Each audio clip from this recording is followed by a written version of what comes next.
Yo, what's going on YouTube? Patch 10.5 update notes just dropped, so I wanted to give you guys the normal patch notes review, and I also wanted to apologize. I believe I missed a review for the most recent bonus patch. It was fairly small and just totally skipped my brain now that we're in the middle of the SPL season. Where we are in the metagame right now is there's of course a lot of focus on defensive support auras, along with healing being the main thing. A lot of high utility characters like Hell and Horus have been very prominent. Aphrodite as well, but she has gotten nerfed a few times, so I don't expect, or I didn't expect to see any nerfs in these patch notes. I've already seen the patch, so I'm not going to act like I'm predicting the future. Going into this patch, the most common question I got was, what would you like to see changed? I feel like a lot of the community kind of feedback and the perception of these patches have been that they are not quite hitting the mark for most people in terms of what you would want to be addressed. Things like the Book of Thoth and Tablet of Destiny's nerf, when it was like no longer the meta build at all, kind of resonate most true in that sense. So the main four things I wanted to see was a nerf to Hell, Herc, Vamana, and Horus as far as gods go. First off, I'm not going to touch on a lot of the cosmetic things, the skins, all that type of stuff. Quality of life, I don't think there was anything too big. The Artemis remodel, of course, is really nice. And then I believe there's some HUD updates. You can pause and look at these if you would like. Maybe it changes whether you want to go to the new HUD or not. Now moving on to bug fixes. There are a couple things here that do matter a good bit. I don't really care about any of these achievement things.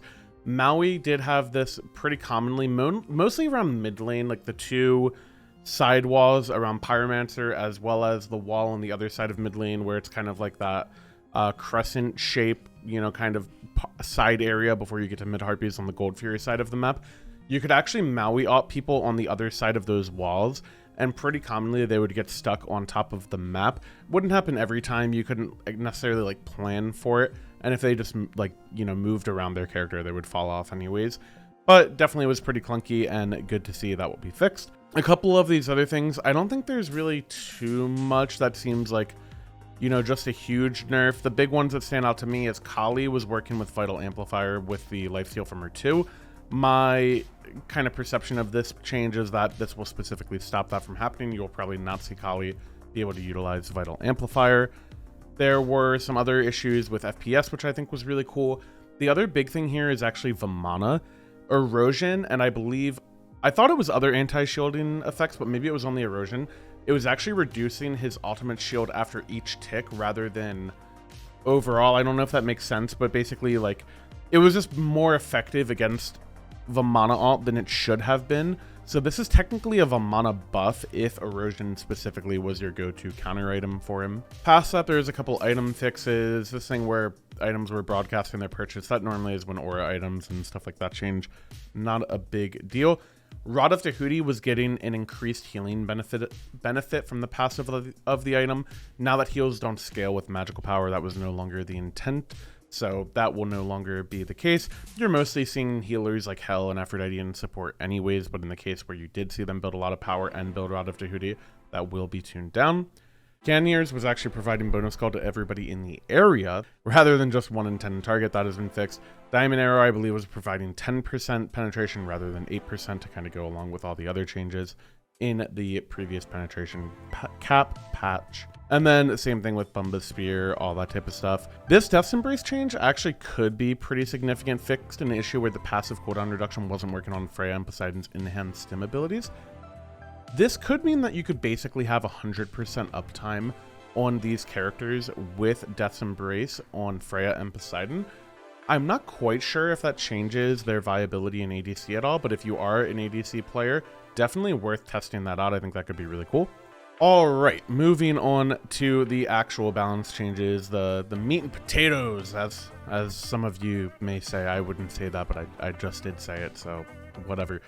Decreased setup time from 110 to 90 seconds. This is before minion spawn.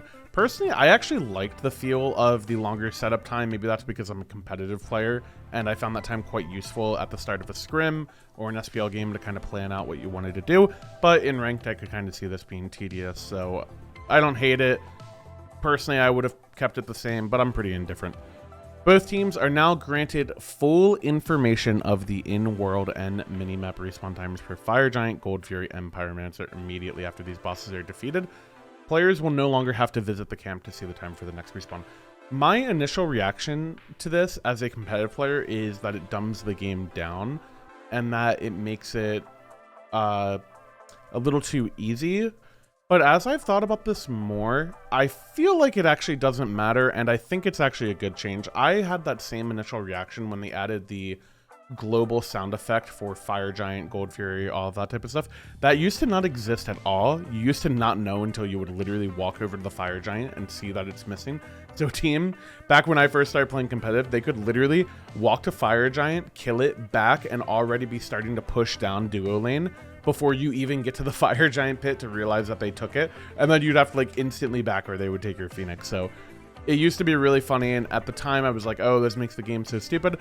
As time has gone on, I actually think changes like this are really good. I just think it makes the game a little bit better for everybody at uncoordinated levels of play, casual games, ranked, all that type of stuff. And honestly, is there really a lot of skill in looking at the game clock in competitive play for when an objective is killed and adding 4 minutes to it, either in game chat or in your head? Not really. And you walk over those objectives after they're killed anyways to get the timer. So I really don't hate it, honestly. The more I think about it, the more I think it's not that big of a deal, and hopefully other players enjoy it a lot. So I'm pro things like this, especially for Totem. Like, no one's timing Totem, you know what I mean? Like, no soul laner is timing Totem. It just pops up, their wave is already cleared, and they go hit the Totem. Like, who cares? I'm totally fine with that. Pyromancer minimap icon now displays Runic Bomb when it's available for pickup, which is really cool. It used to just look like Pyromancer was still up, which wasn't the case. A specific bomb icon I think would be really cool, and you can also pick up a bomb a little bit quicker. That stops the problem where, you know, if you're the tank right on top of the Pyromancer and the bomb drops, you can just get it right away and not have to worry about walking back to go get it, all that type of stuff. Joust, I'm not actually going to speak on a ton because I'm not a Joust player. I don't know a lot about Joust, but there are some pretty significant changes here. Setup time is increased, gold spooling is increased. It looks like some of the buffs got changed. This is on the bigger Joust map, I believe. So lots of changes here to Joust. Hopefully these are good for the game. Hopefully these are what the Joust community wants. Like I said, I know nothing about Joust, so I'm not going to pretend to tell you guys what this will affect and won't affect. If you are a Joust player, please let me know what your opinions are on this. I'm genuinely curious. I've always thought about kind of grinding Joust ranked for fun with a couple friends, but I've never really gotten into it. So yeah, I'm definitely curious about this. Duel, on the other hand, is something that I play almost every day and am pretty familiar with. Duel orbs now drop when a player dies, and you can pick it up from their death. The pickup remains on the ground for 5 seconds before expiring, and it grants a buff for 15 seconds, giving you 20% movement speed and allowing your basic attacks to stun towers and phoenixes for 3 seconds and bypass 50% of backdoor protections. I am assuming, because it is plural on basic attacks and it doesn't say your next basic attack, that this means that you can literally chain stun a tower or a phoenix and get rid of 50% of the backdoor protections. This seems insane to me. I don't actually think I can fully comprehend how much this will change Duel. My initial reaction is that it will make characters like Chronos and Kali a lot stronger, because I feel like it will give them the ability to only really need 1 kill to literally end the game. Those characters are so strong at killing objectives that just not having to worry about a wave is a really, really big deal. A common strategy you would do against characters like that is just go proxy a wave away from them before you fight. That way you wouldn't lose everything, even if you did lose while you were snowballing against them. So yeah, I'm not really sure. Like I said, I don't think I can pretend to tell you the full effect of this on the Duel meta, but it is a really crazy change and one I'm really excited to play with. And then the damage camp is just turned into like a tiger camp or whatever, and then same thing with the XP. It's just aesthetic, I believe, that it'll just kind of change, and the HP and stuff, it's slightly tweaked, but the way you play the map shouldn't be too different. Now, this is a really big one. It seems like every single patch we're getting a really big overall change to the game, like the core systems of the game. We got huge healing changes in patch 10.3 with the Season of Hope. We've also gotten, I mean, just think about the last couple years in Smite. Like, we've had boots removed, we've had patch 9.5 where tankiness of everything was raised, base prots, base health, all this type of stuff. There's been so much change in the game.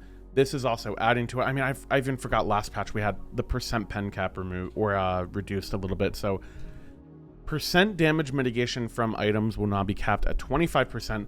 Only god abilities and the Aegis effect will not be bound by the cap and will stack with the 25% damage mitigations. All items will be bound by the cap.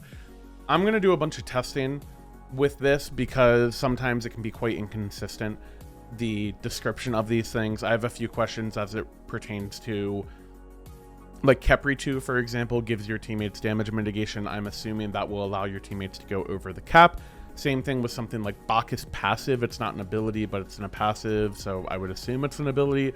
He gets percent damage mitigation just from his drunk meter. So I have to go test all of those things. I'm also kind of curious, like, a proc like Spirit Robe, does it go over the cap or not? Because if Spirit Robe doesn't go over the cap, I think that's actually quite a big nerf to late game tankiness. It's probably the most common item you'll see on support players. Like, if you go Prophetic Cloak plus Spirit Robe and you meet the protection requirement for Prophetic Cloak, you're looking at 30% damage mitigation from just those two items.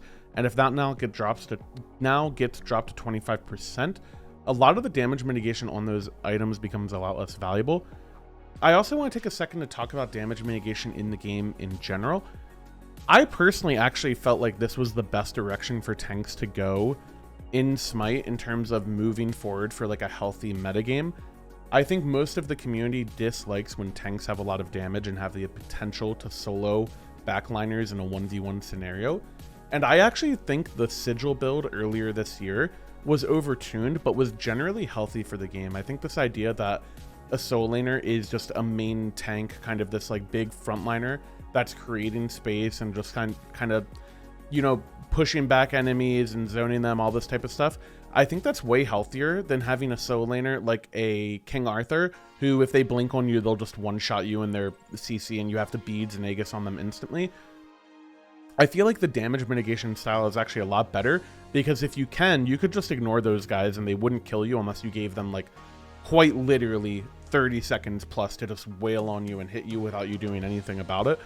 So I actually quite like that playstyle, and I feel like changes like this are a little bit redundant, because not redundant, it's a little bit I can't think, my vocabulary is not very good, but it's somewhat hypocritical in my opinion, where we have this goal of wanting tanks to not do a ton of damage but also not giving them the option to do something else. And I feel like it's just going to create this back and forth where we're just hitting a checkbox. It's, do solo laners have enough damage to 1v1 a backliner in the late game and solo kill them? If yes, tanks are OP. If not, tanks are horrible. And it's just going to go back and forth with each roles just wanting each other's nerfed. And I think for the long run health of the game, it's not a sustainable method of design. So I am hopeful with these types of changes, but I'm also very, very skeptical at the same time. I think there's a lot of testing that I'm going to need to see before I can draw an actual conclusion on it. Bloodforge revert. This one is really puzzling to me as well.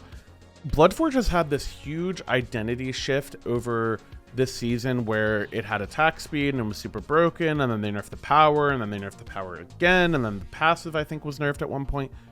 And now it's just a full revert. It has lifesteal, movement speed, 75 power, and the blood shield is the same.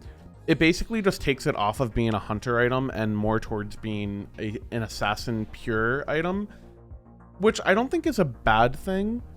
But I also think that with the Dev Gloves buff of 10.4, that hunters were kind of gearing towards that more than Bloodforge. So it's a little bit puzzling to me. I think it's fine, but I kind of am going to miss the attack speed on this item. I thought it was really cool. And I also think 75 power is a lot. When you just compare this item to something like Transcendence, I feel like it kind of inherently nerfs Transcendence, because now that power item for assassins, why would I spend so much time to stack Transcendence when I could just go Bloodforge right away and get all of these extra stats and be able to snowball a fight off a kill? Breastplate of Regrowth. Man, I can't believe it took this long this season to nerf this item, but cost increase from 2100 to 2250. I think this should have been nerfed more. Straight up, I think it should have been nerfed more. It makes no sense to me that Breastplate of Regrowth is cheaper than Breastplate of Valor. It gives better stats with a passive that is super powerful in combat. The only advantage to Breastplate of Valor really is that you have the option to go 2 different glyphs, but that's another 600 gold on top of your build. I feel like they could have even swapped prices and it would have been fair. So yeah, I think it could have gotten nerfed a little bit more, but overall I'm at least glad that there's attention going towards it to nerf Breastplate of Regrowth a little bit. Cannoneer's Cuirass buff and I believe Phalanx. I want to talk about these at the same time. These items, when they first came out in year 10, I thought were really, really cool and just have never quite hit the mark. I thought Phalanx was a completely useless item because it only buffed your creeps. The scenario in which you'd be able to buff your creeps and have them live in a siege scenario is pretty much non-existent, and Mage would just one-shot the wave anyways. And then for Cannoneers, the stats on this item have always been really, really good. I believe it's 300 health, 20 HP, 530 of each protections. That is a really, really good stat line for 2100 gold, and now 2000 gold even better. The passive has just been a little bit weird because, I mean, I'll go through the math a little bit on this. Increase the damage per level to actually hit the creeps from 5 to 10. Decrease the gold provided from 25 to 15, but decrease the cooldown from 20 to 7. So what does this mean? If it is a 7-second cooldown, you might be able to hold a minion wave and get 2 procs per minion wave. So let's assume you were optimizing this. 20 seconds, you're only going to get 1 proc per minion wave unless you just want to AFK the whole game and never go into the jungle and hold 1 creep forever. Not realistic, it wouldn't happen. So at 20-second cooldown, you would get 2 procs per minute of 25 gold. That would give you 50 gold per minute to whoever you're giving the Cannoneers proc to. Now, if you're able to manipulate this and have it be 4 procs a minute, you're getting 60 gold. 10 extra gold per minute over 10 minutes, we're talking about 100 extra gold. Is that game breaking? I definitely don't think so. A word every, like 2 words every 10 minutes, like who cares? Passive, your next successful basic attack on enemy lane minions causes it to explode, instantly killing it, dealing 50 plus 10 per level magical damage to enemies in a small area, blah, blah, blah, you get it. In my opinion, the passive of this item is still near irrelevant. It's a fun passive and it could be cool and it is really entertaining to play with, but as far as a meta game, like kind of, you know, can I inflate the amount of gold on my team? The only way I could really see that happening is if you see multiple of them per team. So let's say I'm playing something like a Circuit jungle and I want to go a bruiser build or like a warrior, like a Gilgamesh, something like that. You might see them go a damage item straight into Cannoneers and then funnel both the mid laner and the ADC extra gold. If you did that for both roles, sure, you might amount somewhat of a gold lead, but I don't think it's actually that good because you have to, like, holding a minion wave for 7 to 8 seconds. Think about how quick minions get killed at like 10 minutes. It's just one mage ability and it's gone. You don't want to sit there for 8 seconds to clear a wave while the other team is rotating and going to contest jungle buffs or ward or do all that other stuff. I just think it's not really that realistic and probably not that great, but it is an incredible stat stick, so you will probably see people buy it just for that alone and probably ignore the passive for the most part, but still an interesting change, and I still like the item, so I think it's cool to buff it. Phalanx, on the other hand, this item is broken. This item has to be broken. You now gain some of the buff effects that ally minions obtain with each stack. So the way this works is if I'm a support in lane and a hunter auto attacks me, or the support auto attacks me, you and your friendly lane minions within 40 units gain a stack up to a max of 3. The stacks provide 10% attack speed and 7 of each protections. So if you are a soul laners are a better example because they would actually use the attack speed. If I'm a soul laner and I'm boxing in lane, I will get 30% attack speed and 21 of each protections, and it will last for 8 seconds. This item is 200 health, 60 procs, 10% CCR, and I believe it's some HP 5, maybe 20 HP 5 for 2200 gold. This item will now have 200 health, 81 physical protections, 21 magical protections, and 30% attack speed. It is insanely bloated. I think it can single-handedly change the soul lane meta.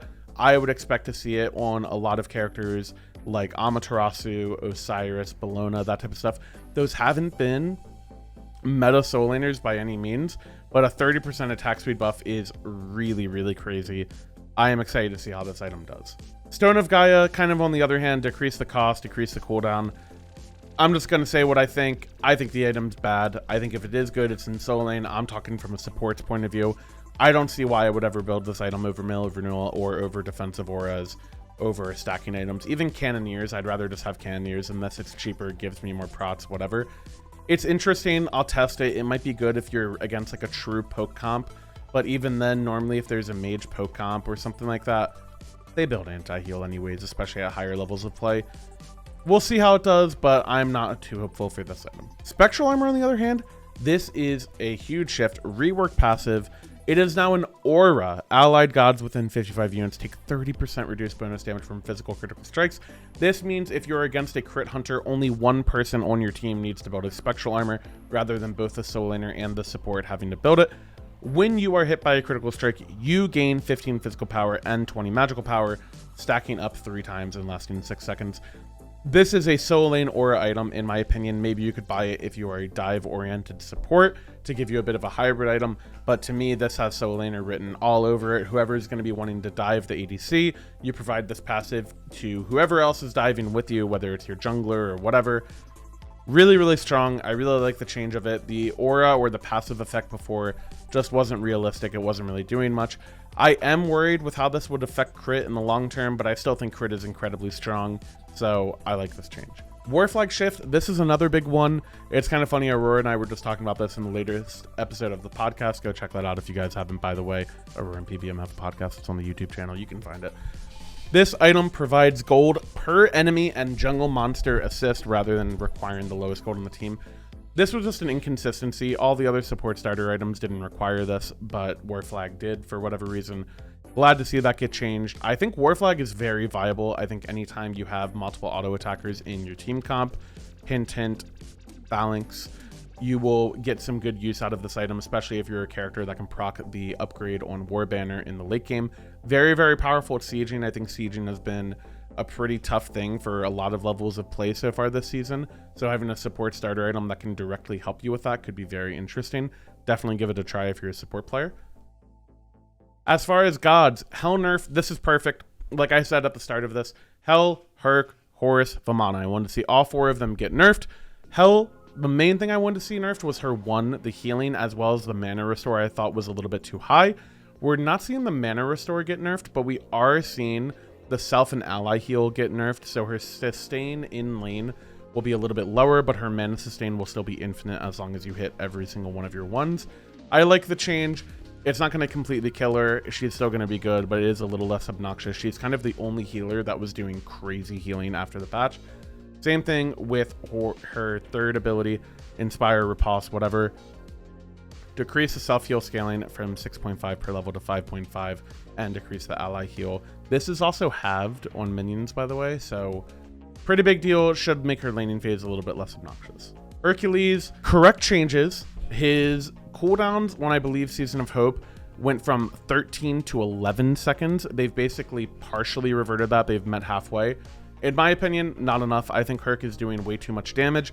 I think he can solo enemy backliners with a full tank build way too easily. I think he's also pretty oppressive in the laning phase.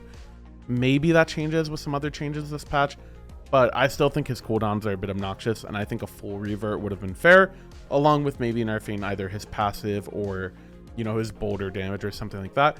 It is worth noting Breastplate of Regrowth did get nerfed for him, but there's plenty of other meta soul laners that also abuse that item. I don't think it's the end of the world. Horus, this nerf was perfect. We're 3 for 3 so far, by the way, and you can see Vamana at the bottom of the screen, so we're 4 for 4 in what I wanted. Increased cooldown from 10 to 13 seconds. It was previously a 16 second, so again, they met it halfway. I think this is good. I think Horus will still be strong, and he'll still be very interesting, but the character does have a lot of downsides or a lot of other counters. I think this will make him a little bit less obnoxious, where he's not dashing constantly in and out of fights and he's super annoying to kill. He'll still be fairly safe, but it won't be that crazy. Vamana nerf, hit, miss, hit, big miss. Increase cooldown from 15 to 16 seconds on his dash. That's substantial. Colossal Fury, decreased physical power from 60 to 100 to 45 to 85. That's pretty good. 15 power at all levels. 15 power is a lot. He still gains a ton from his conversion on physical defense items. This is mainly a jungle nerf to him, in my opinion, this early game physical power. In solo lane, he still is going to have a ton of power because he's going to build a ton of physical defense, and he just gets such a high attack speed and physical power conversion from physical prot in his passive that it'll still be really obnoxious. He also still gains a ton of movement speed, and he still gains lifesteal in his ult. Like, there's so much that he has going for him. He now gains 0.75% of his max health per tick. There was a bug where it was providing a base amount of shield per tick rather than a percentage of his max health. I don't know how exactly that looks, but introducing a shield health cap of 1,000 health, this is irrelevant to me. This is completely irrelevant. I think this change actually does nothing. It's one of those things where it's like, oh, he now has a cap on his shield. That's pretty good. It doesn't actually matter. Normally the way Vamana gets played is you have two options. You can run away from him and successfully disengage, or you have to fight into him while he's on top of you and you have to try to out DPS him. In the scenario where you have to turn on him and try to out DPS him, his shield isn't going to be that big anyways because you're constantly hitting against the shield, so the cap's irrelevant.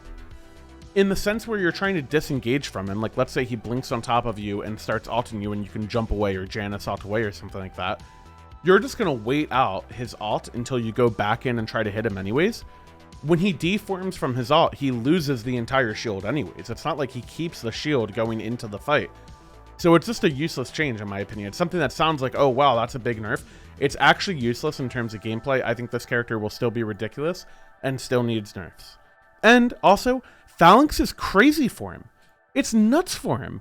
You're going to box this character in lane, and he's going to get 81 physical procs and 30% attack speed from just this item, and then on top of that, get a conversion from it. Are you kidding me? And he gives him HP 5, and he doesn't have healing in his kit. This item's going to be broken on him. I think Vamana overall got buffed this patch. Between Phalanx and the erosion bug being fixed for him, he's just going to be crazy. And also Spectral Armor is better for him. Like, there's so much he got in this patch.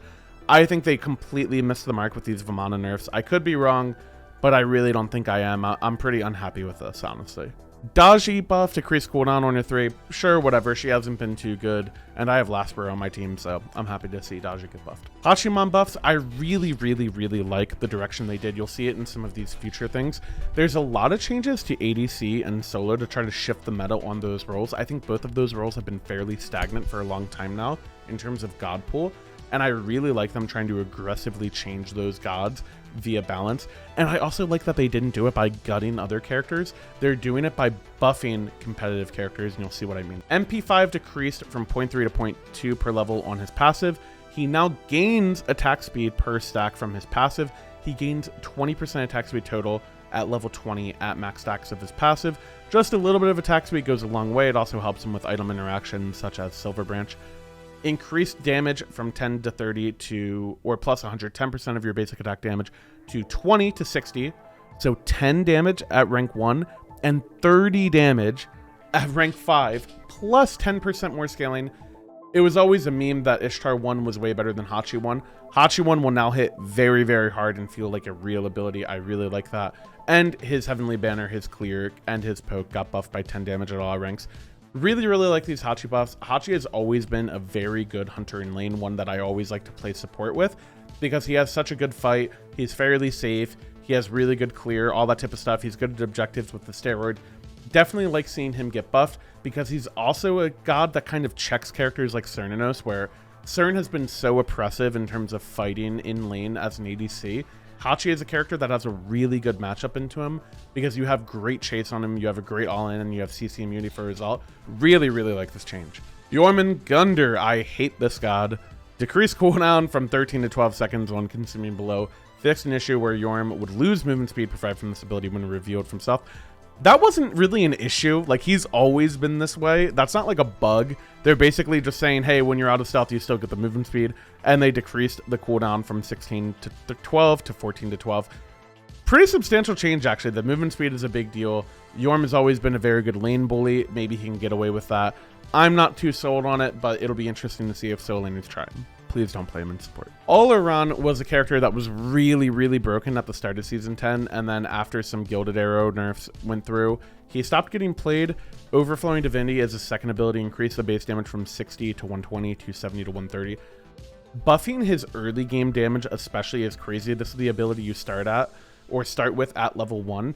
And his jungle clear is insane, and his bastion and lane pressure is insane. Again, one of those characters where they can have very, very strong matchups in ADC. And also one of the negative matchups for him is Hachi, which also got buffed in this patch. So hopefully some magical ADC options get opened up by this. I'd be really excited for that. Osiris increased base HP 5 from 6 per 9. Don't laugh at this. This is actually a really big change. 3 HP 5 is a big, big deal. 3 HP 5, if you... Like, I'm going to sound like such a nerd talking about this. This is 36 health a minute. The amount of healing that you can get in a laning phase, like, it's an extra health pot in lane. You know what I mean? Like, if you back at 4 minutes, 36 health a minute for 4 minutes, like it is almost an extra health pot. This is a really big deal. This will help him in solo lane a lot more than you would expect, especially considering he gets more base physical protections. And then Spirit Flail as well, 80 to 90 at rank 1, 300 to 310 at rank 5, just 10 damage per rank on his 2. Just going to help his trading a little bit. Osiris is always one of those characters where he's kind of flexible with different builds. You could go Sigil, you could go Death Toll, you can go an ability build, you could go a full tank build, you can go an auto attack build. Phalanx, I think, will be a great item for him. A lot of protections and a lot of attack speed. Definitely be interesting to try some Osiris. And then for Set, Sandstorm fixed a bug where this ability would go on cooldown immediately. I have a bone to pick with this stuff. This isn't a bug, okay? Same thing with the Yorm. It's not a bug. It's literally always worked this way. These gods were introduced in Season 6. These have been known mechanics for 4 years now. They've never been changed. It's not a bug or an issue.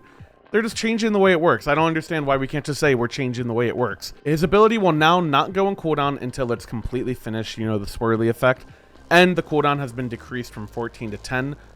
Overall, I like this a lot more because I think it'll be more clear to other players when you have to start worrying about his cooldown. The actual timing difference is not too big, but for me, I think one of the frustration points with Set is when you see him have full CDR and he kind of dashes in and you see it, you're like, oh, his dash is down. And then 6 seconds later, he dashes again. And you're like, wait, he just used that? It's just not very clear because in the middle of the fight, you see the Sandstorm effect and you're like, oh, okay, now I know his dash is down.